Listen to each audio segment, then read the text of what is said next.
ক্ষমতায় এসেই বিএনপি গণতন্ত্রকে গলা টিপে হত্যা করছে বলে অভিযোগ করেছেন এনসিপির মুখপাত্র আসিফ মাহমুদ। তিনি বলেন, স্থানীয় নির্বাচনের রোডম্যাপ ঘোষণা না করে ক্ষমতাসীনরা এসেই প্রশাসক বসিয়ে নির্বাচনকে পিছিয়ে দিয়েছে। আর সার্জিস আলম জানিয়েছেন, ফ্যাসিবাদের সাথে সরাসরি যুক্ত ছিলেন না এমন কেউ এনসিপি থেকে স্থানীয় নির্বাচনে অংশ নিতে পারবেন।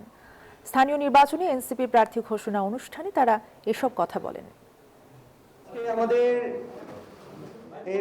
জাতীয় নির্বাচনের অভিজ্ঞতা কাজে লাগিয়ে এবার স্থানীয় সরকার নির্বাচনে সবার আগে দলীয় প্রার্থীদের নাম ঘোষণা শুরু করলো এনসিপি। প্রথম দফায় ৮ বিভাগের ৫০টি উপজেলা ও ৫০টি পৌরসভার মেয়র প্রার্থী সহ মোট ১০০ জন প্রার্থীর নাম ঘোষণা করা হয়।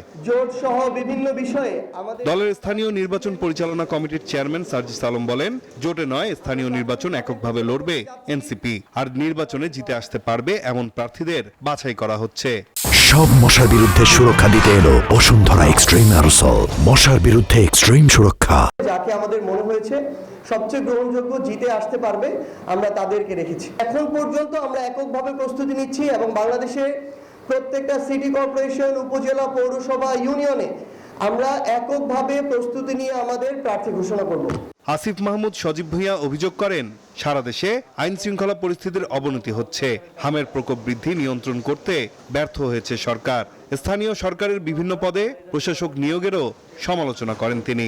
যাদেরকে প্রশাসক হিসেবে বসানো হয়েছে তারা প্রশাসকের পদে বসে থেকে ভোট চাচ্ছেন, এবং সিটি কর্পোরেশনের প্রশাসকের কাজ নগরকে পরিষ্কার পরিচ্ছন্ন রাখা, কিন্তু তারা পোস্টার দিয়ে পুরো নগরের সকল দেয়াল ভরে ফেলেছেন। বিএনপি তো গণতন্ত্রের কথা বলে বলে বিগত 18 বছর 17 বছর রাজনীতি করতে আমরা দেখেছি, কিন্তু তারা ক্রমান ক্ষমতায় বসেই গণতন্ত্রের গলা টিপে হত্যা করছেন। বর্তমান সরকার কূটনীতিতে একদিকে হেলে পড়েছে বলেও মন্তব্য করেন তিনি। শুভেন্দু অধিকারী যদি চান তাহলে শেখ হাসিনাকে নিয়ে বাংলাদেশের এয়ারপোর্টে পাঠিয়ে দিতে পারেন, তারপরটা আমাদের টেরিটরির মধ্যে আমরা দেখে নিব। নাইম আল চিকো, নিউজ 24, ঢাকা।